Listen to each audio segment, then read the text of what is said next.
A break-even occupancy of 75% sounds like comfort. A quarter of revenue can drop before that service is at risk.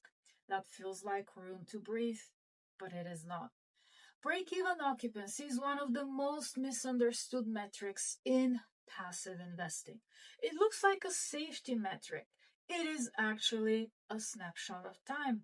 It tells you the minimum amount at which revenue or top line would drop until which the property covers its operating expenses and debt service, assuming all else equal. The rent you underwrote, the expense level you underwrote, the debt service at the level you underwrote. And that is not what happens in reality or under stress. When a market softens, three things tend to move together. Occupancy drops, concessions rise, which means effective rents falls even when physical occupancy may look intact, and expenses creep, insurance renews higher, payroll competes with the market, repairs and maintenance catch up with deferred work, property taxes reset after the sale. So the 75% break even on day one is not what the property actually needs to survive a soft cycle. Once you factor in a 5 to 10% concession adjustments, 5 to 10% expense increases, the true effective break even can land closer to 80%.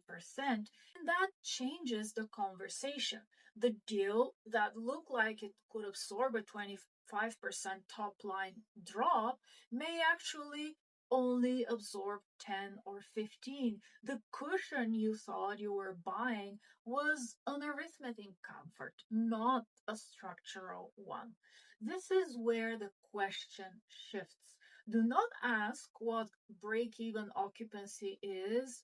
Ask what break even occupancy looks like after a 5% concession adjustment and a 10% expense increase.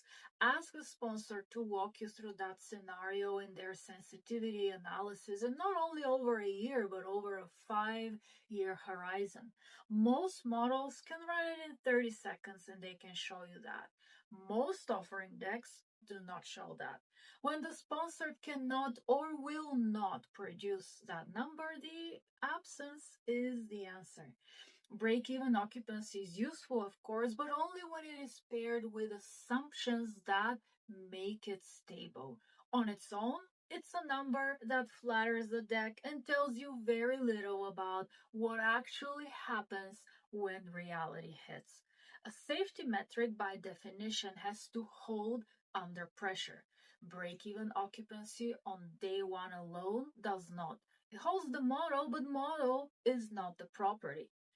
If this was useful, subscribe and leave a comment with the deal metric you want me to break down in the next video. And if you are reviewing a deal and want a second set of eyes, send me a direct message.